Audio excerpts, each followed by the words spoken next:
ناوی خوای گەورە سڵاوتان لەبێت بەڕێزان کۆمەڵی ئیسلامی و زوتنەوەی گۆڕان و یەکگرتووی ئیسلامی لێدوانەکانی محەممەدی حاجی محمود ڕەت دەکەنەوە لە دوایین چاپێکەوتیدا محەممەدی حاجی محمود لەگەڵ بەشی کوردی دەنگی ئەمریکا ڕایگەیاند بوو هەر 5 حیزبەکە خاوەنی کۆمپانیا و پاڵاوگەینەوتن و شەریکن لە داهاتینەوتدا بە میوانداری بەڕێز هۆشیار عەبدوڵڵا ئەندامی پەرلەمانی عێراق باز لە دۆسەی نەوت و کێشەی حکومڕانی لە هەرێمی کوردستان دەکەین. سەرەتا راپۆرتێک دەبین دواتر لەگەڵ میوانەکەمان درێژە بەم پرسە دەدەین. کۆمەڵی ئیسلامی و بزوتنەوەی گۆڕان و یەکگرتووی ئیسلامی وتەکانی محەممەد حاجی محمود ڕەت دەکەنەوە. محەممەد حاجی محمود سکرتێری حیزبی سۆسیالیست دیموکراتی کوردستان لە چاوپێکەوتنێکیدا لەگەڵ بەشی کوردی ڕادوی دەنگی ئەمریکا ڕایگەیاند هەر 5 حیزبەکە خاوەنی کۆمپانیا و پاڵاوگەی نەوتن و شەریکی داهاتی نەوتن. سکرتێری سۆسیالیست ئاماژە بەوە ئەکات کێشەی ئێستای لایەنە سیاسیەکانیش لەسەر سیستەمی حکومڕانی نییە و لەسەر سامان و دەسەڵاتە. وتەکانی محەممەد حاجی محمود کاردانەوەی لایەنە سیاسیەکانی لێکەوتوتەوە و وتەکانیان بە بێبنەما وەسف کرد. کۆمەڵی ئیسلامی کوردستان ڕایگەێنێت ئەو قسانە بۆ پروپاگەندەی کەسی و حیزبیە و هیچ ڕاستێکی تێدا نییە. ئەوانە لە هەمبانی خۆیاندا گوێزەژمێرن. ئەنجومەنی سیاسی کۆمەڵی ئیسلامی لە ڕوونکردنەوەیەکدا ئاڵێت ناوبەناو جۆبیستی درۆیەکی شاخدارە بین کە گوایە کۆمەڵی ئیسلامی لە نەوتی کوردستان پشکی هەیە و خاوەن کۆمپانیا و بیرەنەوتە. ئێمە دڵنیاین کە خەڵکی کوردستان هیچ متمانە و باوەڕێک بەم درۆیانە ناکەن، بەڵام لاشمان سەیرە کە هەندێک کەسایەتی سیاسی دووبارەیەکەنەوە بەو گومانی ئەو قسەیان بوو بێتە دی کە ئەڵێت درۆ بکە تا خەڵکی وازانن ڕاستە. ئەنجومەنی سیاسی کۆمەڵی ئیسلامی لە ڕوونکردنەوەکەیدا ئەوەشە خاتە ڕوو ئەو قسانە بۆ پروپاگەندەی کەسی و حیزبیە و هیچ ڕاستێکی تێدا نییە. ئەوانە لە هەمبانی خۆیاندا گوێز ئەژمێرن. بزوتنەوەی گۆڕانیش وتەکانی محەممەدی حاجی محمود ڕەت دەکاتەوە. شۆڕش حاجی وتەبێژی بزوتنەوەی گۆڕان ڕایگەیاند ئەو قسانەی کاکە حەما بە تۆمەتبەخشینەوە و هەڵگێڕانەوەی ڕاستیەکان و خۆڵکردنە چاوی خەڵکی کوردستان نەزانین. وتەبێژی گۆڕان وتیشی داوا لە کاکە حەماکەین لە ماوەی 2 ڕۆژدا بەڵگە بێنێتەوە یان بە فەرمی داوای لێبوردن بکات بە پێچەوانەوە ڕێکاری یاسایی بەرامبەری ئەگرینە بەر. لەلایەکی ترەوە یەکگرتووی ئیسلامیش لێدوانەکانی سکرتێری حیزبی سۆسیالیست ڕەت دەکاتەوە. لە ڕوونکردنەوەکەیدا ئەنجومەنی کاروباری سیاسی و جەماوەری یەکگرتووی ئیسلامی ڕایگەیاند یەکگرتوو هیچ بەشدارێکی لە مەسەلەی نەوت نییە و هەر کەسێکیش بەڵگەی لایە بابی خاتە ڕوو. یەکگرتووی ئیسلامی ژەوا خاتە ڕوو بە مافی یاسایی خۆمان نەزانین لە ڕێگەی دادگاوە ڕوبەڕووی ئەم جۆرە تەشهیرانە ببینەوە. لێدوانەکان بە تۆمەتبارکردنی چەند لایەنێکی سیاسی لە دۆسەی نەوتدا بۆ شاردنەوەی گەندەڵیەکانی نەوت لە کاتێکدایە دۆسیەکە ناشەفافە بەو هۆیشەوە خەڵکی کوردستان بۆتە قوربانی و لە ژیانێکی سەختدایە، بەڵام بە پێچەوانەوە نەوتەکە بۆتە مای خۆشگوزەرانی بۆ چینێکی دەسەڵاتدار.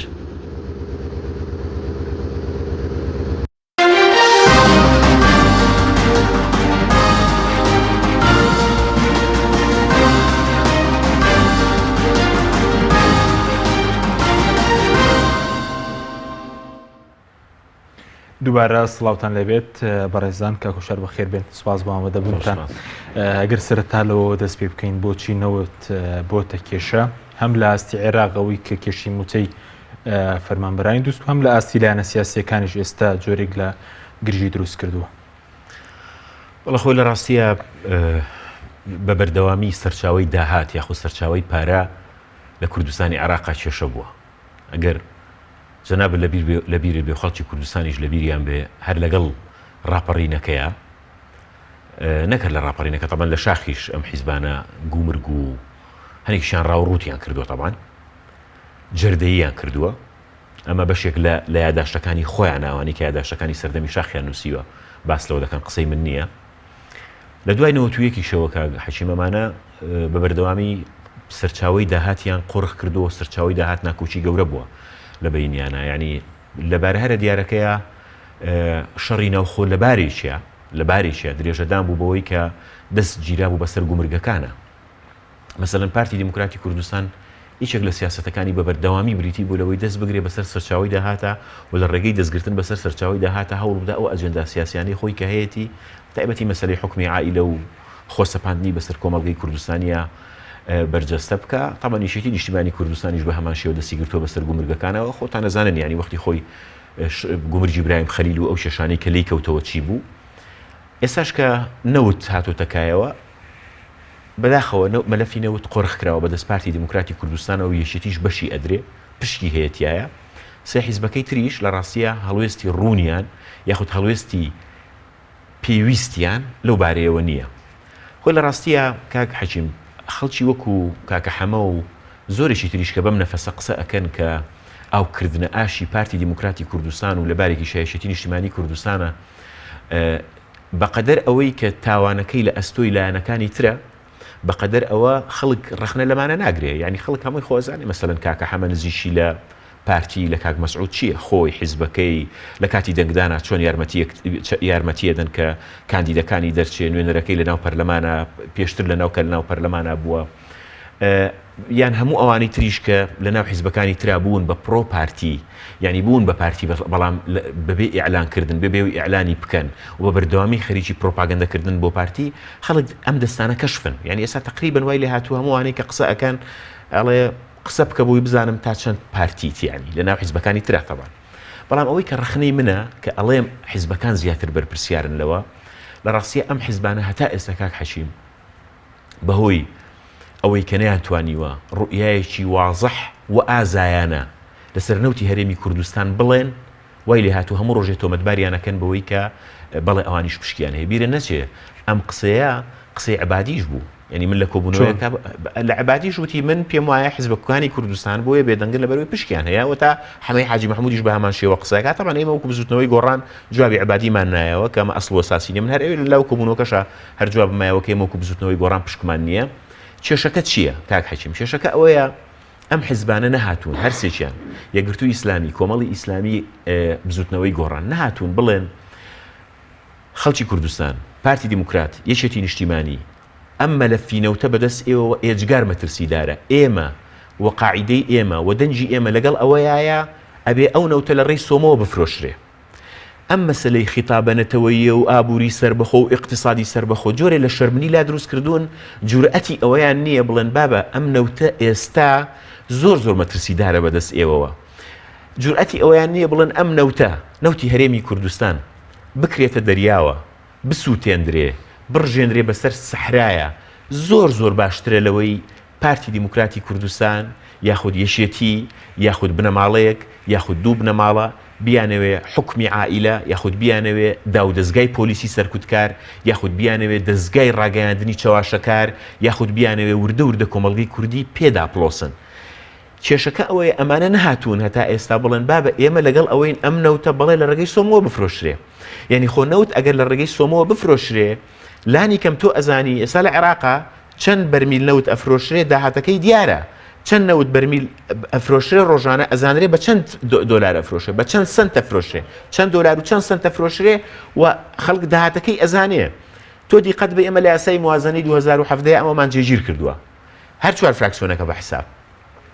بەڵام بڕوانە مووقیفی حیزبەکان لێرە ئایا شەڕ لەسەر موازنە دەکەن؟ ئایا شەڕ لەسەرەوە دەکەن وەزیرەکانیان لەناو حکوومەتە لەناو حکوومەتی ئیتیحادیە و حیزبەکان لێرە بەدەنجی بەرز ئەڵێن بەڵێ ئەبێ ئەم نەوتە لە ڕێگەی سۆمەوە بفرۆشرێ. ئەین تۆ دیقەت بە مەسەلەن هێزیشی وەکو یەکێتی نیشتیمانی کوردستان ئەسڵەوتی پرۆژەکە پرۆژەی ئێمەیە. ئێخۆ نسبەتی زۆری نەوتی کەرکووک یاخود نەوتی کەرکووک یاخود کەرکووک بەدەست یەکێتی نیشتیمانی کوردستانە. بەشێک لە کانە نەوتەکانی تریکە نەوتیان لێ دەچێتە دەرەوە بەدەست یەکێتی نیشتیمانی کوردستانە. قەزدم ئەوەیە بڵێم ئەمانە کە خیتابیان بەرامبەر بە نەوت ڕوون نییە ڕۆژ بە ڕۆژ ئەو نەوتە ئەدزرێ تاڵانەکرێ. بەڵام ئەوان بەشدارن مەسەلەن وەکو ئەوەی کاکە حەمە بازەکەوان بەشدارن لە نابێ گومان بەشدارنین. یعنی هێزیشی وەکو بزوتنەوەی گۆڕان ئەگەر بەشدار بووایە لە مەلەفی نەوت و ئەگەر تەنازولی بکردایە بۆ ئەو چەتەی و جەردەی و تاڵانی کە لە ناو حیزبی سیاسی کوردی و دەسەڵاتە هەیە بێگومان ئەمەی بەسەر نەدەهات کە لە پەرلەمان دەربکرێ و لە حکوومەت دەربکرێ و ئەمانە هێزیشی وەکو کۆمەڵی ئیسلامیش بە هەمان شێوە بەنسبەت یەکگرتووی ئیسلامی تامان هەرسێکیشیان خۆیان ڕوونکردنەوەیان داوە. بەڵام کێشەکە چیە؟ ڕخنەکە ئەوەیە کاک حەکیم باشە زۆر باشە بەس بەڕست دەڵێت ئەو حیزبانە و سێ حیزبە جورئەتیان نییە.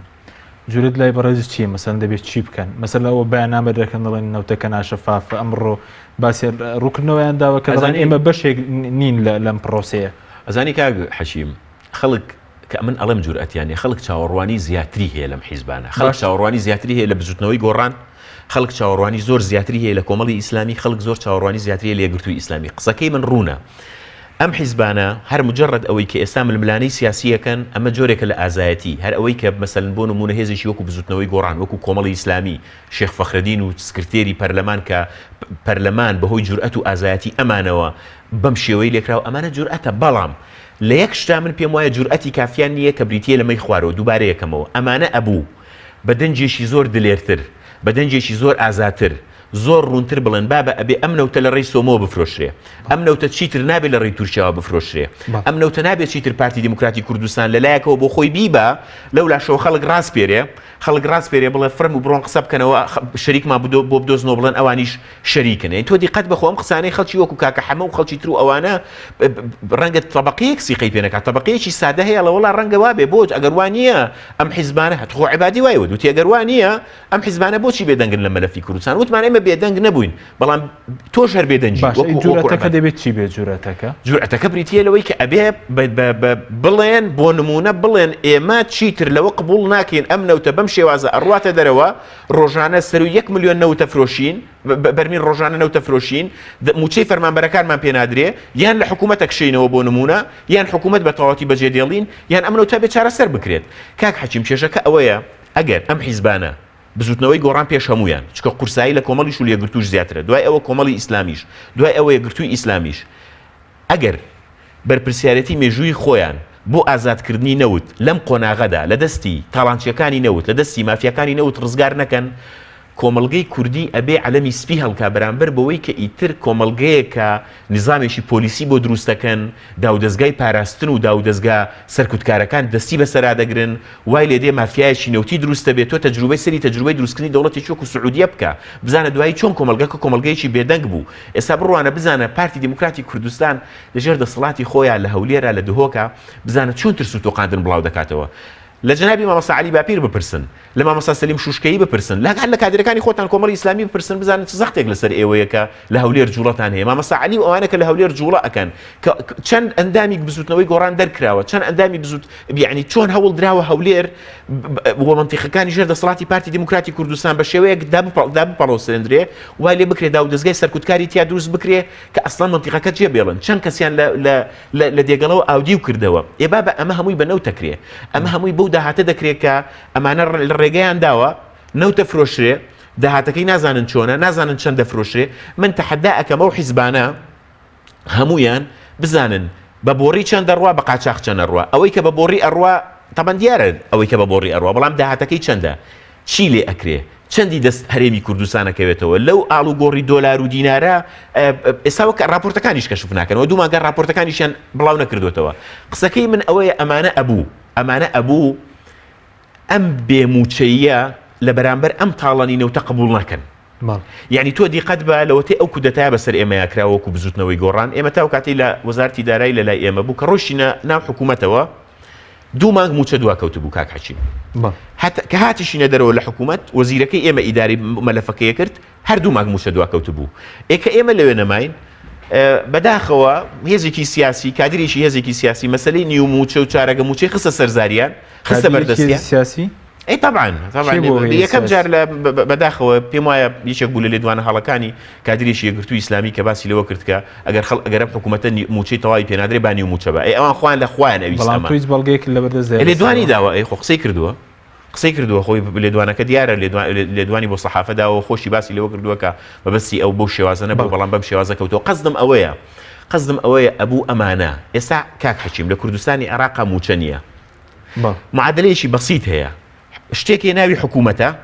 حکوومەتی هەرێمی کوردستان نەوتە فرۆشێ ڕۆژانە ملیۆنە نەوت بەرمیل نەوتە فرۆشێ باشە ڕەمان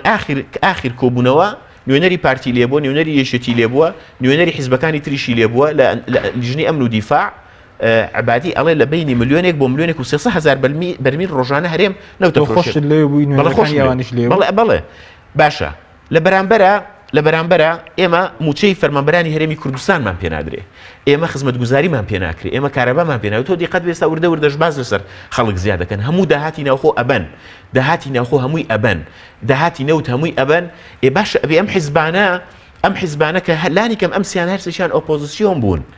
بابە بێ بڵن تا ئێرە و بەس ئێمە تاقیمان کردەوە لەگەڵتانە هاتینە ناو حکوومەت لەگەڵتانە ویسمان ئەم بارە لارەتان لەگەڵ هەڵگرین لە 20 ساڵی ڕابردووە ئێوە گەندەڵیتان کردو ویسمان لەگەڵتان چاککەین ئێکە ماڵی قەڵب سەر بە صاحبێتی کاکە ئێوە کە ناتوانن ئەمە بکەن حکوومەتەکە بۆ خۆتان یعنی ئەگەر بزوتنەوەی گۆڕان ئێستا وەزیرەکانی استیقالە بکە ئەگەر کۆمەڵی ئیسلامی وەزارەتەکەی باتەوە ئەگەر یەکگرتووی ئیسلامی کە پێم وایە لە پارتی وەزیری زیاترە بیان ناتەوە چی ڕوو ئەدا تۆ ناتوانانی حکوومەتێک نتوانێت موچەی فەرمانبەرەکانی بە لەولا شۆ منەوتەکەی بەم شێوازە بێ خەڵک لەیان لێ ئەکا زۆر باشە بەڵام تۆ بەڕێزوت وەکو پێویست دەنگیانەوە بەس ئەی ڕۆڵی مامۆساعلی باپیر چۆن دەی مەسەن لە سەردای کودەتاکەوە بەرامبەر بە پەرلەمان لەسەر نەوت مەسەلەن بەردەوام قسەی کردووە ئەکی خۆی جێبەجێ نەکردەوە چۆنە کاکەجان کێشەکە بریتی نیە لە کێشەی شخصی خۆزگە ئەو جورئەتەی کە خەڵکی وەکو مامۆساعلی باپیر و خەڵکی وەکو نوشڕا مستەفا و کۆمەڵێک سیاسی تریشن خۆزگە هەموو سیاسەکان بەم شێوازە بوونایە بەڵام من قسەم لەسەر موقیفی مامۆساعلی بەتەنها نییە و من تۆ جورەتی مامۆساعلی باپیر چۆن دەمی لە دۆخە سیاسیەکە من پێم وایە مامۆساعلی باپیر پێویستی ئازایە بە بەردەوامی وەکو کەسێکی ئازا هێناویەتی و من بۆ خۆم لە کۆمەڵی ئیسلامی زیاتر چاوەڕێیەکەم یعنی وەلەو بەڕاستی کۆمەڵی ئیسلامی لانی کە من ئەم شایەتیە دەم بۆیان بۆ مووقیفی فراکسیۆنەکان لە بەغا یەکێکە لە مووقیف هەرە ممەیزەکان و من جارێکی تریش ئەمە موتووە مانەوەی مامۆساعلی باپیر لە هەولێر و چۆڵ نەکردنی هەولێر کە من بۆ خۆم پێم وایە بەداخەوە بەشێک لەو حیزبانە هەولێریان چۆڵ کردو بۆ پارتی دموکراتی کوردستان پارتی لە هەولێرە زۆرینە نییە کاک حەچیم ئەگەر ئاخر دەنگدان لێک بینەوە بەڵام بەشێک لەو حیزبانە چۆڵیان کردووە بۆی هەنێکی بە ترس هەنێکی بە ئیرهاب هەنێکی بە ئیرهابی فکری مانەوەی مامۆساعلی لە هەولێر مانەوەی کۆمەڵی ئیسلامی لە هەولێر و ئەو جوڵەی کە لەوێت جێگەی تەقدیرە بۆ من ئەمە طبعا هەولێر وەکو فەلسەفە وەکو هین پارتی ئێوە وەکو شارێکی داگیرکراو سەیریکە کاتێک ناڵێ پەرلەمانتار بڕوە کاتێک ناڵێ سەرۆکی پەرلەمان بڕوە ئێوە بڵێ ئەم منتیقی داگیرکراوی خۆمە هەر هێزێک هەر کەساتێکی سیاسی لەوێ توانای جوڵە توانای تەواجودی هەبێ بۆ من جێگەی تەقدیرە چکە بەڕاستی زۆرن ئەوانی خەڵکی هەولێرن لە سلێمانی لیان پاڵاوەتەوە و لێرەوە خەریکی ڕخنەگرتنی پارتین حەق بوو بڕۆن لە هەولێرەوە دانیشن ئەم ئیشە بکەن ئەمە جاریش تریش قسەم لەسەر کردەوە بەڵام بەڕاستی من دووبارەیەکەمەوە لەسەر مەلەفی نەوت مەفروض بوو هەموو ئەو هێزانە جوڵەی زیاتر بکەن و کاریگەری زیاتیان هەبێ و بەڕاستی کە نەیانتوانیوە کاریگەریشی ئەو تۆ دروست بکەن لە ناو حکوومەتی هەرێمە تهدیدی تۆ دیقەت بە گەر ئێمە ئەو کاتی کە ئێمە دەرکرێن لە حکوومەتی هەرێمە کاک حەشیم ئەم حیزبانە لەسەر گۆڕان نا لەسەر قەزەی دیموکراسیەت بیان توانایە مووقیفێک گەڵاڵە بکەن کاکە لەسەر مەسەلەی موچەی فەرمانبەران بیان و تایبا بەم حکوومەتە جارێکم کودەتای بەسەراکراوە دووەم موچەشتان پێ نادرێ بۆ خۆتان خۆ ئەم حکوومەتە لە 1992 کۆمەڵی ئیسلامی و گرتووی ئیسلامی گۆڕان دروستی نەکردو خۆی ئەمە هەمووی پاشماوی یەکێتی و پارتیە شانازی پێوە دەکەن دەڵێن ئەمە بەرهەمی ئێمە دۆخەمان بم شێوە گەیاندووە بەڵە وایە باسی وەکەن کە ئەڵێ تینە لە شەو ڕۆژێک کەنانوچایەکم خواردو ئەم ڕۆژم بۆ تۆ بەرهەمهێناوە ئەمڕۆ چیتان بەرهەمهێناوە خۆی لە ڕاستیە کاک حەشیم منە ماوەیە زۆر دیقەتی ئەومەدا یعنی ئەمیش دانم سیستمی سیاسی هەرێمی کوردستان چ جۆرە سیستمی سیاسیە زۆر جار ئێمە باس لەوەکەین ئەبێ سیستم سەرۆکاتی نەبێ پەرلەمانی بێ ئایا سیستمی سیاسی لە کوردستانە سیستمی پەرلەمانیە این سەرۆکایەتیە یاخود سیستمی پەرلەمانیە یان فعلا ئەتوانی ناوی سەرۆکایەتی و پەرلەمانی یان هەر ئێشێک لەو نظامە دیموکراتیانی لێ بنەی لە ڕاستیە کاک حەشیم من مەسئولم لەو قسەیەوە ئامادەشم لەسەری بچمە بەردەم دادگا هەر حیزبێک هەر کەسایەتیەک ئەچێشکاتەکە من پێم وایە لە 91ەوە تا ئێستا حکمی هەرێمی کوردستان حکمی کلیپتۆکراسیە ینی چی با تێبگەین حکمی ئێستا ڕوون مەکردەوە ینی بە عەرەبی ینی حکمی لصوص الکلیپتۆقراتیە ئەوانەی کە ینی گوگڵی کەن بە ئینگلیزی کلیپتۆکراسی یعنی حکمی چەتەکان لە کوردستانی عێراقا ئەوەی بەڕێوە ئەچێ حکمی چەتەکانە حکمی جەردەکانە حکمی چەتە چیە ینی حکمی چەتاوەیە کە کۆمەڵێکی کەمینە دەستەگرن بەسەر خێروبێری وڵاتە لە ئاستی شخصی لە ئاستی عائیلی و کۆنتترۆلی هەموو جونگەکانی دەسەڵاتەکەن و هەموو خێروبێری ئەم وڵاتە بۆ خۆیانە بن تۆ دیقەت بە حکمی چەتەیی لەکەیەوە دەستپێکە کاک حەشیم لە 91 کاکەیە هەرێمی کوردستانمان ئازاد کرد هەرەو کاتە بەشێکی زۆری ئەو سیاسیانە یاخود ئەو خەڵکە بە ئەزمونانی کە ئەزمونیان هەبوو لەگەڵ حیزبانە وتیان ئەمانە بە تەمای هەرێمی کوردستان نین بۆ چکە هەرکە دەستیان پێکرد بە چەتەی دەستیان پێکرد لە گومرگەکانەوە چیان ئاودیوە کرد کاک حەشیم شۆڤڵ بلدۆزەر ئەنواعی مەکاین ئاودیویانە کرد بۆ ئێران ئاودیویانە کرد بۆ تورکیا وانە چیان ئەدزی عمودەکانیان ئەدزی تەلی کارەبایان ئەدزی و ئاودیویانە کرد محاویلەکانیان ئەدزی و ئاودیویانە کرد لەو کاتەوە بیهێنا دوایی بۆ دزی گومرگەکان دوایی بۆ تیجارەت بەسەر خوێنی ئەو خەڵکەوە ئەم شەڕی ناوخۆیە ئەم شەڕی ناوخۆی کە ڕووبارێ خوێنی لە پێناوە بە بەلاشڕۆی دوای ژووتیان وڵاتگەر محکەمەیەکی عادیلانەمان بکەن ئێمە مەسئول نین ئەیچێ مەسئولە لە پەرلەمانەوەیان نەوت کاک مەسعود نەوت دەگەر یەکێکیان وتی لە بینی کاک مەسعود و مام جەلال نەوت دەگەر محکەمەیەکی هێنمان بکەن ئێمە بەرپرسیارنی لەم شەڕە دوایی هاتە سەر مەسەلەی چی؟ هاتە سەر مەسەلەی دزینی نەوت ئێستا هەمووی جەردەییە لە نەوتەکرێ هەمووی چتەیە لە نەوتەکرێ خۆتەمان فەرق لە بینی دزی و جەردەییە چییە؟ دزیەوەیە من شتێ لە تۆ دزم بە یا کەسێک شتێک لە کەسێکە دزیە بە دزیەوە ینی بەبێ هەست پێ بکە بەڵام بە بەرچاوی خەڵکەوە بە ڕۆژی ڕووناک دزی بکەی لە یەکێک یان داهاتەکەی ببەی ئێمە جەردەییە بۆیە بەڕاستی سیستمی سیاسی لە کوردستانی عێراقا کلیپتۆکراسیە حکمی جەردەکانە حکمی چەتەکانە و هیچ جۆرە سیستمێکی تری بۆ دابین ناکرێ تۆ دیقەت بە نە پەرلەمان ماوە نە حکوومەت ئەرزشێشی ماوە نە یعنی ئەوەی کە مقدراتی ئەم میلەتەی قۆڕخ کردووە بۆ خۆی بەناشەرعی لەسەر کورسەکەی ماوەتەوە هەر ڕۆژەی لە دوانێکی سەیر و سەمەرە ئەدا یعنی وای لێ هاتووە موچەی فەرمانبەرانت پێ نادرێ وای لێ هاتووە ڕۆژانە تەمەن دیقەت بە کاک حەکیم ڕۆژانە دەرفەت ئەدۆزنەوە مەجای نوێ ئەدۆزنەوە چۆن پارە لەم خەڵکە کۆکەنەوە ئەی تۆ دیقەت بە ئاخر جار مەسەلەی خاشاک و خۆڵ و خاشاک و شتیان کۆ کردەوە وانە ئێستا ئاخر جار ئەزانی بەنیازی چین بەنیازی ئەوەن کە کەیبڵی تەلەڤیزیۆنیش بکەن بە پارە یعنی هیچ نەماوەی تر وردەیانێت بە ئەنواعی شێوە سەرزەوی و ژێرزەوی نەوتەکەی ئەبن شەریکەکانی ئیتیساڵاتی خۆیانە ئەیانەوێت تەنانەت سیرکردنی سەتەلایت و ئەو کەناڵانش کە لە ماڵەوە ئەدبێت و من و تۆ عایلێکی تر ئەوەش بکەن بە پارە یعنی ئەمە دیقەت بە ئەنواعی شێواز پارەت لێ ئەبن داهاتی ناوخۆ کۆ ئەکەنەوە من جاری تری شەڕ بزانام لەم بەرنامەی تۆ وتومە بەس داهاتی ناوخۆ ئەگەر بە باشی و بەبێت زیکۆ بکرێتەوە لەگەڵ ئەو نەوتەی بە قاچاق ڕوانەک ئەوەش کە بە بۆڕی ئەڕوا ئەتوانرێ موچی فەرمانبەرانی هەرێمی پێ بدرێ یعنی ئێمە هاوارەکەین ئەڵێن موازنەی 2007 با جێبەجێ بکرێ ئەو پارەی لە ڕێگەی سۆمەوە دێت و لە ڕێگەی حکوومەتی عێراقیەوە دێت لەگەڵ نەوتی قاچاق یان نەوتی قاچاقەکە شواز لێبێنن ئەم زیادەی نەوتی کچکە 550,000 بەرمیل نەوتی لەسەر بۆی کەرکوچیشەوە ئەوەی کە ئەمێنێتەوە یان داهاتی نەوخۆ توانن موچێم خەڵکە بن نایدەن بۆچی لەبەرەوەی بەڕاستی ئەیانەوێ ئەم نەوتە هەتا دەستی بەسەرا بگرن ئەیانەوێ بەم شێوازە ڕۆژانە تهریبی ئەم نەوتە بکەن پارەکانیان زیاد بکەن خوان لەسەر ئەم میلەتە دەوڵەمەند بکەن چکە پێیان وایە سبەی و دووسبەی ئەم کۆمەڵگەیە محاولەیەکیانێ کۆمەلگا هەمووی بێدەنکەن کۆمەلگا هەمووی بکڕن هەمووی بکەن بە مؤسساتی ئیعلامی و هەرچی ئیعلامی هەیە بیبەنە ئەوێ و ئێستا یەک دنیا خەڵکیان بە ناوی مسەقف و بە ناوی ڕۆژنامەنووس و بە ناوی سیاسی مخەزرەم و بە ناوی سیاسی مستەقلەوە لەم شارەیە کڕیوە پارتی تۆ دیقەت بە هەنێکی تر لەم بنەماڵە و لەو بنەماڵە پیا بوون هەریەکێکیان پێشش سایتی مێدیایی هەیە لە خۆیەوە هەڵتۆقیوە و ئەم سایتەکڕێ ئەو سایتەکڕێ زمەی ئەم ڕۆژنامەنووسەکڕێ ئەو سیاسیەکڕێ هەمووی بە پارەی نەوتەکرێ ئەم حیزبە سیاسیانە بزوتنەوەی گۆڕان کۆمەڵی ئیسلامی یەکگرتووی ئیسلامی ئەبێ لەمە هەڵوێستیان هەبێ خۆگەرنام کۆمەلگەی سقوتەکە بەدەستیانەوە توانەوانیش بۆ خۆیانی تر واز بێنن زۆر باشە کەواتە ئێستا کێشەکەەوەی کە لە کوردستانە هەیە باز دوکە لەسەر مەسەلەی سیستەمی حکومڕانیە و کێشەیەکی ئێستا دروست بووە یا لەسەر مەسەلەی داهاتەکەیە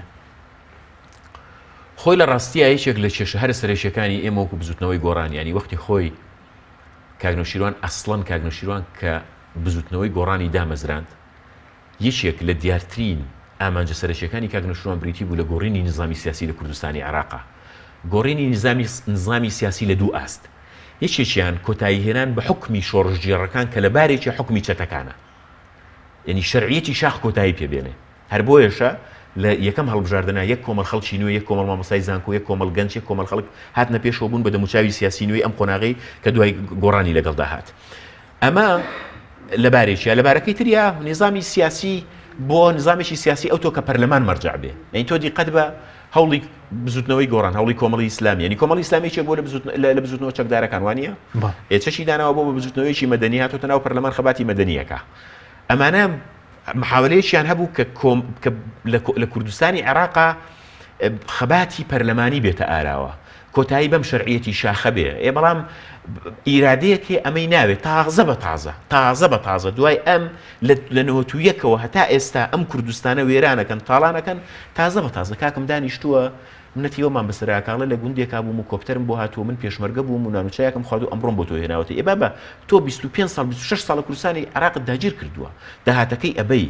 سەرۆت و سامانەکەی ئەبەی سوڵتەکەت قۆڕخ کردووە هیچ شەرعیەتێکت نەماوە نە شەرعیەتی حیزبیت هەیە حیزبەکەت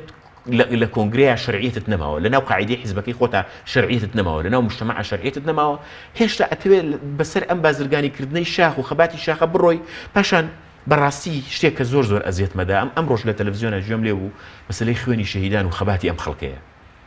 یعنی بەڕاستی ئەم هەموو خەباتە ئەم هەموو خوێنە بەڕاستی لە پێناوی ئەوەیان نەڕژاوە کوردستانی عێراق ببێ بە هەرێمێک ببێ بە ناوچەیەک بەدەست یەک کۆمەڵ خەڵکی سیاسیەوە کە خۆیان ڕۆژانە ملیۆنانی دۆلارەکانیان زیاترە بێ خۆیان ڕۆژانە زیاتر خەریکی ئیهانەکردنی مافی مرۆڤ و مافی پەرلەمان و مافی ئینسان و هاوڵاتی بوونن کەچی لەو بەرەوە لەولاوە ینی خوێنی شەهیدان بۆ خۆیان بەکاربێنن و بازرگانی پێوە بکەن یعنی بەڕاستی یەک کۆمەڵ قوربانی ینی خەڵکی کوردستان عوائلی کوردستان بەشداری کردووە لەم شۆڕشانەیە بەشداری کردووە لە خەباتی ئەوەی کە ناویان ناوە خەباتی ڕزگاری خوازی گەلی کوردستان لە پێناوی ئەوەیان نەیان کردووە کاک مەسعود ئێستا لە هەرێمێکە حکومڕانی بکە بیەوێ خەونی دەوڵەت بیەوێ ئامانجی دروستکردنی دەوڵەت بە شێوەیەک لە باربەرێ بیکە بە ئەمارەتێک بۆ عائیلەکەی خۆی یاخود ئەمارەتێک بۆ حیزبەکەی خۆی یاخود ئەمارەتێک بۆ کۆمەڵێک گروپ بەڕاستی ئەم هەموو شەهیدە لە یەکێتی نیشتیمانی کوردستانە لە ئەوانەی تر کە قەناعەتیان بە قەزی ڕەوای میلەتەکە هەبووە کە داکۆچیان کردووە کە بەداخەوە طبعاً بەڕاستی من پرسیاری زۆرم هەیە لەسەرەوەی کە فعلەن کۆمەڵی خەڵک زۆر دڵسۆزانە خۆیان بەکوژداوە خۆیان بە شەهیدکردن داوە خوێنی خۆیان ڕشتووە بەڵام بەڕاستی ئێستا ئەگەر زیندویان کەیتەوە لەم دەموچاوانە بێزارن ئەگەر زیندویان کەیتەوە لەم دەموچاوانە وەڵڵا بێزەکەنەوە ئەگەر زیندویان کەیتەوە ئەڵێن ئێمە بۆ ڕۆژێک خەباتمان نەکردووە نەچوینە بەرپەتی سێدارە بۆ ئەوەی کە یەک کۆمەڵ بازرگانی سیاسی بە ناوی مەکتەبی سیاسیەوە بێن خۆیان ببن بە ملیۆنێری دۆلار و ملیاردێری دۆلار لە بەرامبەر خەڵک موچەی نەبێ ئێستا مەکتەب سیاسی حیزبەکان ویان لێ تۆ دوو حیزبەکە خۆزگام حیزبانەی کە ئەم مەکتەب سیاسیانەی کە بە بەردەوامی خەریکی شیعاراتن و بە بەردەوامی خەریکی فرۆشتنەوەی ڕابردوون یەک جار جورئەتی ئەوەشیان هەبێ ڕاستگۆیانە سەرۆت و سامانەکان بۆ خەڵک ئاشکرا بکەن ئاشکرایان نەکردووە طبعاً ئاشکرایان نەکردووە ئەوەی کە لە هەمویان زیاتر ئیدعای دەستپاشیەکە ئەوەی کە لە هەمویان زیاتر پێی وایە پەرێزی پاکە لە زۆربەیان چەتەترە لە زۆربەیان جەردەترە و لە زۆربەیان دەستپیسترە و لە زۆربەیان زیاتری کۆ کردوێتەوە لە ڕاستیە ئەزانی کێشەکەوەیە من هەموو جارێ ئەمە ئەڵێم ئەبێ ئەم مێژووە کۆتایی بێ کاک حەچی مێژووی شاخ ئەگەر تۆ حتا ئەگەر بە معادلەیەکی ماتماتیکیش لێکی بیتەوە لە 91ەوە هەتا 2017 ئەم شەرعیەتی شاخ ڕۆیشتووە بەسە یعنی لە 91ەوە ئەمانە بە ناوی شاخەوە بە ناوی شەرعیەتی شاخەوە هیانە 3 ساڵ پێشمەرگە بووە هیانە 6 ساڵ پێشمەرگە بووە هیانە لە هەموو مێژووی پێشمەرگایەتیەکەی کۆکەیتەوە خەریکی ململانەی ناوخۆیی بووە هەموو مێژووی پێشمەرگایەتیەکەی کۆکەیتەوە خەریکی پاشقولگرتن بۆ لە ڕەفیقەکانی هەموو مێژووی شاخی کۆکەیتەوە خەریکی کاری نابەجێ بووە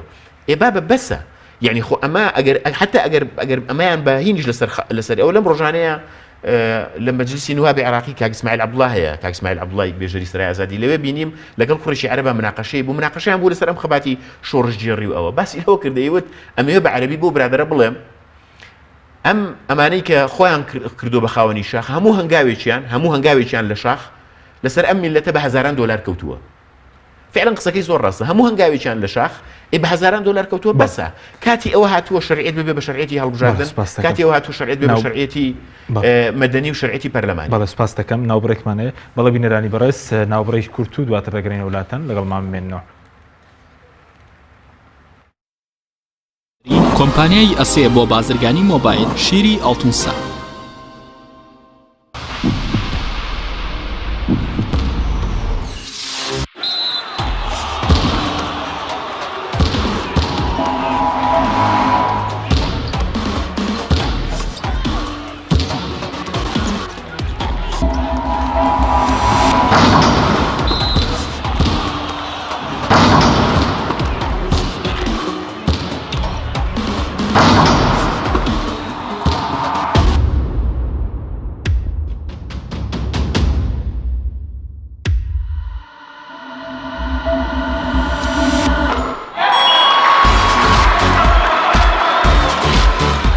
ئەم سەرکەوتنە گەورەیە تەنها شیری وشکی ئاڵتونسای تەمێکی ڕاستەقینە و 100% سروشتی نۆشی کە و هەمیشە بە بەهێزی بمێنەرەوە.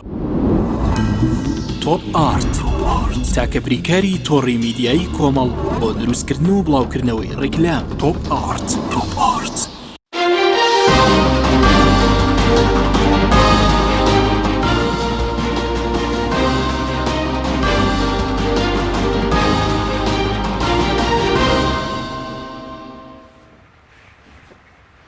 دووبارە سڵاوتان لێبێت بەڕێزان کە کوشارەکە بگرم و لای بەڕێستان بەشێک پێیان وایە ئەم شکستەی کە لە حکومڕانی هەیە کە ئێستا ڕوبەڕووی بە خەڵک موچەی نییە گەندەڵی هەیە پەیوەندی و بەشداریکردنی ئەم هێزانەوەیە کە ئێستا لە حکومڕانیدان ئایا ئەم شکستە پەیوەندی بەوەیە؟ خۆی لە ڕاستیە بەمە پرسیارێکی دقیقا زۆر جار ئەڵێ زۆر کەس ئەڵێ وڵاتە ئەم سێ هێزە بەژاریان لە حکوومەت نەکرد بوو یەکێتی و پارتی حکمی ئەم هەرێمەیان بە باشترە کرد. طبعا حکمی ئەم هەرێمە باشتر نەکراوە لە ڕاستیە من ئیشوهێنم بە شتێک وەختی خۆی لە سەردەمی زووە باو باپیرانی ئێمە یەکێک کە ئەمرد بە نەخۆشی نەئەزانرا ئەمە سەرەتانە سەکتەیە چییە ینی چ جۆرن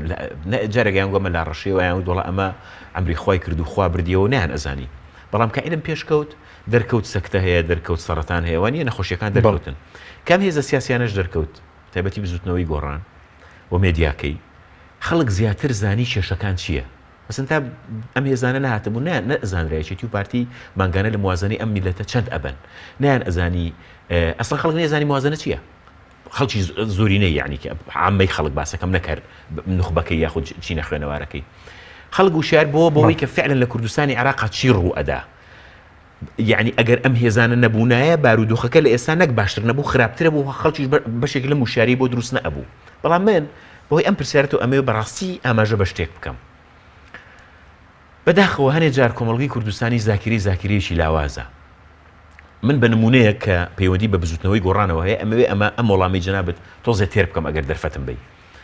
وەختی خۆی یەکێک لەو پرۆژانێکی ئێمە هەمان بوو لە ساڵی 2009 کاک حەشیم مەسەلەی کابانی ماڵ بوو ئێمە پرۆژەیەکمان پێشکەش کرد کە کابانی ماڵ موچەی هەبێت لە 2009 طبعا لە 2002 کاتێکە وەجبەی یەکەمی ئێمە چوونە پەرلەمان ئێمە پرۆژە یاساکەمان پێشکەش کرد کە پرۆژە یاساکەمان پێشکەش کرد یەکێتیش و پارتیش وەکو یەک یعنی کەوتنە دژایەتیکردنی ئەم پرۆژەیە وتیان ئەمە ئەیانەوێ ژن لە کونی ژوور قائیمکەن و ئەمەیان بکەن ئەو کاتێنان هێش پرۆژە یاساکە جێبەجێ بکەین ئێمە 2013 کە حملەی انتخاباتمان کرد من ئەندامی لیژنەی باڵای حملەی انتخاباتی بزوتنەوەی گۆڕان بووم بۆ پەرلەمانی کوردستان ئەم بەڵێنەمان جارێکیکە دانایەوە جا ئەم بەڵێنە طبعا ئەمە قسەیە بۆ کۆمەڵیش و بۆ یەکگرتوش ڕاستە بەس ئەگەر دەرفەتم بێت تەواوی کەم ئێمە ئەم بەڵێنەمان دانایەوە کە مەسەلەی موچەی کابانی ماڵ و مەسەلەی تەقاعود لە 500,000 کەمتر نەبێ موچە بۆ کابانی ماڵ ببڕینەوە ئێستا زۆر کەس هەنێ جار حتا لە فەیسبووکەکەمە بە تعلیق و بە شیعر کردویانە بە شیعر ئەڵێن ئەی گۆڕانی کەڕ و لاڵ کوا موچەی کابانی ماڵ باش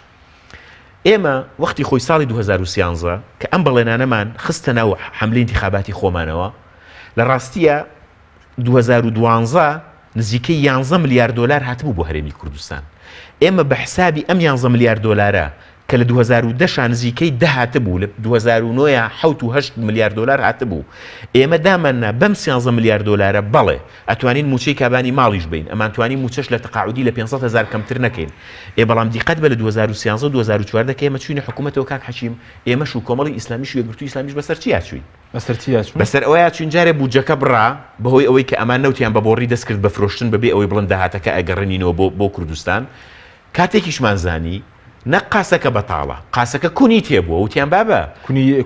کونەکەوەی ئێمە قەرزارین طبعا شتی و پارتیتیان کردبوو وتیان ئێمە قەرزارین ئەمە بیبەستمەوە بەوەوە ئێمە فعلا کە وعدماندا و ئەم سێ هێزەکە من طبعا دژی ئەوە بم بزوتنەوەی گۆڕام بچێتە حکوومەتەوە وەختی خۆشی وتارم لەسەر نووسیوە بەس ئەمانە کە چوونە حکوومەتەوە ئەو بەڵێنانەی سەردەمی هەڵبژاردننی ئێمە و ئێمە کەوتمان ئەچین بەرەو دەسەڵات بەڕاستی ئەبێ ئەمە ڕوونکەمەوە کە ئێمە وتمان ئەچین بەرەو دەسەڵات نەک ئەوەی بە هەموو پێوەرێکە بچینە دەسەڵات وتمان ئەچینە دەسەڵات یاخود دروشمی بەرەو دەسەڵاتمان بەرز کردەوە وەکو بزوتنەوەی گۆڕان کاتێک بزوتنەوەی گۆڕان ببێ بە زۆرینە و ئێمە حکوومەت تەشکیلکەین نەک ئەوەی بچین لەگەڵ پارتیا حکوومەت تەشکیلکەین باشە کە ڕۆیشتین ئێمە پێمان وابوو بودجێ هەرێمی کوردستان 12 بۆ 13 ملیارد دلارە بۆ 12 ملیارد دلار کە یەکێتی و پارتی پێشترنیان ئەهێشت ئەم موچانە بدرێ وتمانێمە ئەشچین و زۆرینەین ئێستا لەناو حکوومەتە ئەبین وەزارەتی دارایی شوەرەگرین ئەم موچانەش ئەدەین موچەنەما بە زۆر نەک موچەنەما بودجەنەما نەک بودجەنەما داهاتینەوە تیشیان ئەشاردەوە هەر ئەوەنەمانتوانی بتوانین تا ئێمە لە حکوومەتین موچەی هەرێمی کوردستان موچەی فەرمانبەران دوانەکەوێت و موچەی فەرمانبەران 2 مانگ دوکات و پێشتریش بۆ جەنابتم باس کرد هەر بەم شێوازە بمێنێتەوە قەزدی من چییە؟ قەزدی من ئەوەیە ئەبێ خەڵکی کوردستان ئەمە بزانن لە ڕاستیە ئەوەی کە ئێستا ڕوئەدا تەراکوماتی ئەوە نییە کە ساڵێک یاخو کەمتر لە ساڵێک بزوتنەوەی گۆڕان یاخود ئەمە کۆمەڵی ئیسلامی وەزارەتی کشتتوکاڵی وەرگتویان یەکگرتووی ئیسلامی نەخێر ئەمە تەراکوماتی ئەوەیە ئێمە لە 2004 و 5ەوە بەها لە 5 حسابیکەین بودجێشی زۆر هاتووە نەوتیش بە قاچاق لە 2008 فرۆشراوە بەتان کرد کاک حەکیم ئەم پارانیان هەر هەمووی بردۆتە دەرەوە زۆربەیان تاڵان کردووە پاشەکەوتێک نەما تابعاً کاکە جان خۆ ئێستا ئەزانی چۆنە مەسلەی قەبەبوون و دەوڵەمەندبوونی ئەو حیزبانە و کارکتەرەکانیان شخصیەتەکانیان لەوە دەرچووە ینی ئێستا هەنیچیان خۆ کۆمپانیای گەورە گەوریان بناوەوە خۆ هەنیچیان سعاتەکەی دەستیان هەنیچیان تاری شخصیان هەیە تۆ تاری شخصی بە بەچیە کڕیانی کۆشک و vێلاکانی دەرەوەیان کۆشک و vێلاکانی هەرێمی کوردستانیان حسابکە لەبەرەوە مەسلەی دەوڵەمەندبوون و قەبەبوونی ئەوانە شتێک نییە ینی بڵێ وڵا بەڵگەیان بەڵگەنیە زای وەکو چی وایە وەکو وایە مان کە کوردەڵە کە مانگ دیار بوو حەوجێ بە ئەنگوست نییە قەزی من بەس ئەوەیە ئەمێ ئەوە بڵێم ئێمە وەکو بزوتنەوەی گۆڕان ئەو بەڵێنانەی کە دامان فعلا ئێمە لە 2013 کاتێک حملەی انتخاباتمان کرد ساڵی پێش ئێمە 12 ملیارد دلار هاتبوو ئێمە وەکو لیژنەکە هاتین ئەم 13 ملیارد دلارەمان دابش کرد بەسەر سێکتەرەکانە فعلا ئەو کاتە لە بیرمە مناقەشەمان بوو لەسەرەوەی ئایا ئێمە ئەتوانین موچەی بۆ نمونە تەقاعودی لە 500,000 کەمتر نەکەینەوە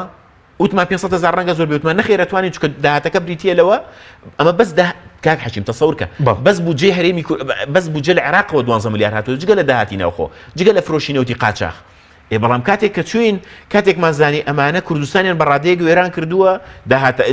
بودجەکە بڕا داهاتیان هەمووی شاردۆتەوە بە تعبیری خۆیان ها ئەمە هی من نییە لە ژێر زەمینەکان قایمیان کردووە کووا دەڵێنەوە ئێمە لە بەخێر نەیوت کاکە نەیوت ژێر زەمینەکان پڕن و بانکەکان چۆڵن خۆ قسەی من نییە با بڕۆ پارەی دە ژێر زەمینەکان بێنێتەوە ئێستاش پێ دوار پڕن ژێر زەمینەکان ئێستاش پێم وایە پڕن کاک حەکیم و ئێستاش دزی لە داهاتی ناوخۆکرێ ئێستاش دزی لە قاچاقی نەوتەکرێ ئێستاش دزی لە نەوتی بۆڕیەکرێ و ئێستاش دزی تەنانەت لە ئاڵوگۆڕی دراو لە دینارەوە لە دۆلارەوە بۆ دینارەکرێ کە لە داهاتینەوە زۆر باش کەواتە ئێستا ئەم سێهێزە مەسەرەن بزنەوەی گۆڕان کۆمەڵی ئیسلامی یەکگرتووی ئیسلامی کە چوونەتە حکوومەت ئەم شکستێکی ئێستا بەرهەمی ئەوان نییە بێگومان بەرهەمی ئەوان نیە بەڵام کاک حەکیم پرسیاری گەورەیان لە ئەستۆیە یعنی پرسیاری گەورەیان لە ئەستۆیە من پێم سەیرە ئەم سێهێزە بە دیار چی ئەم حکوومەتەوە دانیشتوون یعنی من هەر ئەمە ئەڵێم وەکو هاوڵاتیەک وەکو پەرلەمانتاری ژنا ینی وەکو هاوڵاتێکی ئەم هەرێمی کوردستانە جەنابی کاک نوشیروان جەنابی مامۆستا عەلی بافیر جەنابی مامۆستا سەلاح الدین کە ئێوە بڕیاربەرزی یەکەمی ئەم حیزبانن حکوومەتێک نەتوانێت موچەی فەرمانبەرەکانی بە حکوومەتێک نەتوانێت داهاتی نەوتەکەیتان پێ بڵێ و نیشان بە حکوومەتێک هەموو ڕۆژێ بەناوی ئەم حیزبانەی ئێوە بەیان دەرکا حکوومەتێک بەناوی ئێوە موازنەی 2017 ڕەتکاتەوە تاکەی بە دیاریەوە دائنیشن بۆ بە دیاریەوە دائنیشن زۆر باش ئەگەر بینی سەر مەسەلەی ترێژ مەسەلەی موچەی فەرمانبەرانە ئێوە پێشرۆک و پەرلەمانتاران هەڵایەکی گەورەتان دروست کرد لەسەرەوەی کە کێشەی موچەی فەرمانبەران چارەسەر دەکەن بەڵام ئەوە مانگێکی شتێپەڕی و خەڵکیشی چی نەبینی ئەزانی و هەڵایی ئێمە هەڵامان دروست نەکردووە ئێمە ڕامانگەیاندووە کە ئێمە لە ناو موازنەیە چارەسەری موچە دائنین ئێمە فعلەن ئەوەی لەسەر شانمان بووە جەناب تەزانی خەڵکی کوردستانیش بزانن ئەرچی ئێمە تەشریعە ئەرچی ئێمە جێبەجێکردن نییە ئەرچی ئێمە یاسادانانە من وەزیر نیم من پەرلەمانتارم مامۆستا ئەحمەدی حاجی ڕەشید پەرلەمانتارە لە لیژنەی مالیە برادەرەکانی ترم بە هەمان شێوە ئێمە ئەوەی کە ئەرچی ئێمە بریتیە لەوەی قانونی موازنەی 2017 و پەرلەمانتارەکانمان لە هەولێرا بۆیان سلماندون با بە وەڵڵا ئێوە بە ئەرقام پێیان وتون مامۆستا ئەحمەدی حاجی ڕەشید هەر لەبەر کاک مەسعود حەیدەر برادەرەکانی ترمان و پێیان وتون وتیانە ئەمە داتاکانی ئێمە بە موازنەی 2017 بەم شێوازە ئێوە ئەتوانن موچە بن بۆیان سلماندون بەڵام نایکەن بۆ لەبەرەوەی ئەمان ئامادەنین جاریشکە نەوتەکە لە ڕێی سۆمەوە بفرۆشن ئێمە ئەرچی خۆمان جێبەجێ کردووە لە قانونی موازنەی 2017 حکوومەتی هەرێمی کوردستان جێبەجێی ناکە تا ئێستا ئەمە یەک پابەند نەبووە نەخێر ئێوە ماجێ کتێپەڕی کاک حەچیم ئەوەی لەسەر ئەستۆی ئێمە ماوەتەوە وەکو پەرلەمانتار تەمە ناکەم ئەوە ژۆ هەڵالێک نەدرێتەوە ئێمە ئەرچی خۆمان جێبەجێەکەین ئەرچی خۆمان جێبەجێەکەین تەشریعێکمان کردووە قانونێکە تێمان پەڕاندووە قانونەکە حکوومەت یاریمی کوردستان جێبەجێ ناکە وەختی خۆشی پێمان تو ئەڕۆین بەرەو محکەمەی ئیتیحادی یاخود ئەڕۆین بەرەو دادگا طبعا ئێمە بەر لەوەی بێمەوە سەردانیشی برای بەڕێز ماوە سەحمەی حاجی ڕەشیدمان کرد لەم چەند ڕۆژەی ڕابردوو گفتوگۆیەکمان کردووە لەگەڵ چەند فراکسیۆنێکی تریشا لەگە برادرانی یەکگرتووی ئیسلامی شەمامۆستا جەمال کۆچەریش لێوە بوو گفتوگۆیەک بکەین لەسەرەوەی کە ئێمە چی بکەین ئایا بڕۆین بەرەو محکەمە و کە ئەڕۆین بەرەو محکەمە ئایا فەرمانبەرانی هەرێمی کوردستان لە شکات بکەن یاخود ئێمە بە نوێنەرایەتی ئەوان شکات بکەین یعنی ئێستا لە گفتوگۆیە هەوڵە کێ بۆ باڵە بێگومان ئەیبین بەرەو دادگا وەختی خۆی وعدمانداوە هەر لەم بەرنامە شوابزان پرسیاری لێ کردم یعنی من ئەگەر هاتە سەر ئەوە هەمومان تەبەنەمە ئەرچیشی دەسەجەمعی هەرتانە بە پەرلەمانتارێک ناکرێ ئەبێ ئەم قضیە ببینە دادگا و شکات بکەین لە محکەمەی ئیتیحادی و شکات بکەین جا ئەمە بەڵام بۆ شکات زۆر جار ئەزانی نییە خەڵکەت برسێتی و دۆخەکەش بەردەوام مانگی تێپەڕی و ئەزانی کاک حەچیم زۆر کەسەڵە جا ئەوە شکاتیشتان کرد لە محکەمەی ئیتیحادی یا خۆ شکاتیشتان کرد لە محکەمە ئێمە ئەوەمان بەدەستەوەی جارێ ئەم چەکەمان بەدەستەوەیە من بڕیارم داوە پەرلەمانتار بم پەرلەمانتار ئیشی بریتیە لە قانون بریتیە لە ڕقابە بریتیە لە محکەمە بریتیە لە بەدواداچوون و ڕقابەکردن ئەگەر بڕیارم دا ڕۆژێک لە ڕۆژان لە دژی ئەمانە شتێ بکەم مەچمە شاخ بەڵام من ئێستا بڕیارم داوە بچمە پەرلەمان زۆر جار لە فەیسبووکەکەم یان لە کۆمنتمان بۆ نووسێجاڵە محکەمە چی لێ سەوزە بێ بە محکەمە ئێمە بڕیارمان داوە خەباتی مەدەنی بکەین جارێ ئەم خەباتە مەدەنی پێویستی بە پەرلەمانە بە پرۆژەی یاسایە پێویستی بە ڕۆشنە بەرەو محکەمەوە بەڕاستیش محکەمەی ئیتیحادی گرنگە و بەڕاستی محکەمەکانی تریش گرنگە ئەمە ڕەنگە بۆ ئەم خۆناغا ئەمانە باشیان پێی نەبێ جۆرە لە لودبەرزیان هەیە حساب بۆ محکەمە ناکەن بەڵام محکەمە گرنگە لە عێراقیشا گرنگە چوو پێم وایە ئەم بارودۆخی تاڵانکردنی نەوتە ئەم قۆرخکردنی دەسەڵاتە بۆ هیچ کەسێک ناچێتە سەر بۆ قەزافی نەچۆ سەر لەم لیبیا گەورەیە بەم هەموو داهات و جەبەڕوت و دەسەڵاتە بێگومان بۆ ئەمانە ناچێتە سەر لەم سێ پارێزگایەکە بەقەی مستێکە بێ یعنی بۆیە من یان ئێمەمانان بەرچاومان ڕوونە بۆی لەسەر ئەم خەباتە بەردەوام بین لەسەر ئەم ململانەیە بەردەوام بین لەسەر ئەم چێبەرچیە بەردەوام بین لەسەر ئەم قبول نەکردنە بەردەوام بین و ئەبێ کۆمەڵگەی کوردیش قبولی نەکا چونکە بەڕاستی ئەمانە ڕۆژ بە ڕۆژ زیاتر ئەم کۆمەلگەی تۆ دیقەت بە کاک حەچیم یعنی حتا بۆ خۆیان ئێستا بۆ یەکێتی و پارتی وا باش بوو بۆ یەکێتی و پارتی وا باش بوو بۆ پارتی وا باش بوو ئێمەیان دەرنکردوەکو بزوتنەوەی گۆڕان لە حکوومەت هەر بۆی ئەمە نەسەلمێ بڵین بۆی من ئەم قسەی لە بەرنامەکەی تویان نەکەم نەڵێم وەڵا هەتا ئێمە لە حکوومەت بین موچە دوانەکەوت ئەبوو نێڵن موچە دوا بکەوێ ئەبوو لەو ملیاران دۆلارانەی کە هەیەە 3-4-5 میلیارد دلاری چیان بهێنایەتەوە موچەی ئەم خەڵکیان باش بکردایە یعنی شەرم ناکەن کاک حەچیم شەرم ناکەن ئەمانە لە عێراقێکا کە 15 پارێزگایە بەم هەموو کەسافی سوکانیی کە هەیە موچە دواناکەوێ نەک موچە دواناکەوێ قەرزی شەدەن نەک قەرزەدەن دنیایەک سولەفی جیاواز دەدەن ئەمانە لە سێ پارێزگا موچەیان پێ نادرێ ڕۆژانە ملیۆنێ بەرمیل نەوتە فرۆشن لە سڵای 20 نەوتی فرۆشراوی عێراق فرۆشن باشە ئەمە کەی هی ئەوەی ناوی بنەی حکوومەت کەی هی ئەوەی ناوی بنەی دەسەڵات کەی هی ئەوەی ناوی بنەی نابێ لەبەرەوە بەڕاستی من بۆ خۆم پێم وایە ئەبێم حیزبانە بە تایبەتیش کە پێم وایە کاک حەچیم ئەگەر ئەم حیزبانە ئەم سێ حیزبە مەبەستمە بە خۆداچوونەوەی خێرانەکەن بۆ ئەدای سیاسی خۆیان بە خۆداچوونەوەی سیاسی نەکەن بۆ ئەو ململانێ و لوعبەیە کە پارتی وێچێتی لەگەڵیانە ئەکا پێم وایە خەڵکی کوردستان لە هەڵبژاردننی داهاتووە عقوبەیانەدا و پێم وایە خەڵکی کوردستان لە هەڵبژاردننی داهاتووە ناڵم عقوبەیانەدا چێ دەنگەدا بە یەکێتی و پارتی نا بەڵام من بۆ خۆم پێم وایە حماسی خەڵک بۆ دەنگدان لە ئێستاوە خەڵک تۆ دیقەت بە بڕۆ وەکو سەحەفیەک بڕۆ ئیستفتایە بکە کامێرە بنێرە ناو خەڵک بەیانی و کامێرەی پێیان بنێرە ناو خەڵک بزانە خەڵک حماسی چۆنە بۆ حیزبانە کاکە گلەییان هەیە ئەمە بۆ ناکرێ من و تۆ بڵین گلەیمانێ ئەبێت تۆ بیڵێ من بیڵێم خەڵکی تر بیڵێ بۆ ئەوەی کە وشارێکی تر دروست ببێ سەرەتایەکی تر دروست ببێ و من بۆ خۆم پێم وایە خەڵکی کوردستان ئەم سێ حیزبەی دەنجی زۆری داونەتێ نوێنەرایەتی بکردون بۆی نوێنەرایەتیان بکە بۆی لە یەکێتی و پارتی قبول نەکا خەڵکی کوردستان تۆ دیقەت بە پێش 6 ساڵ لەمەوە پێش سقلی کۆمەڵی ئیسلامی ئەم سقلی ئێستا بوو بۆ ئێستا چۆن ئێستا سقلێکی زیاتری هەیە لە بەرەوەی خەڵک متمانەی پێ بۆ کە دیفاعی زیاتری لەکە بزوتنەوەی گۆڕان بە هەمان شێوە 8 ساڵ لەمەوە پێش شتێک نەبوو نایە بزوتنەوەی گۆڕان بێ 9 ساڵ لەمەوە پێش یەکگرتووی ئیسلامی بە هەمان شێوە کاتێک کە خەڵک متمانیان نەدات یاوان ژێبێ لە ئەستە متمانەی خەڵکەیا بن و ئەبێ لەسەر مەسەلەی نەبوونی موچە لەسەر تاڵانکردنی نەوت لەسەر ئەم لوعبە ناشرینەی کە یەکێتی و پارتی لەم حکوومەتایی کە نەبێ دەنجیانە بێ بەڕاست بەڵام ئەو سێزش ناتوانێت ئێستا مەسەرەن بێکۆ پرۆژەیەکی هاوبەشیان هەبێ هۆکارەکەی چی بە بۆ چوونیەوە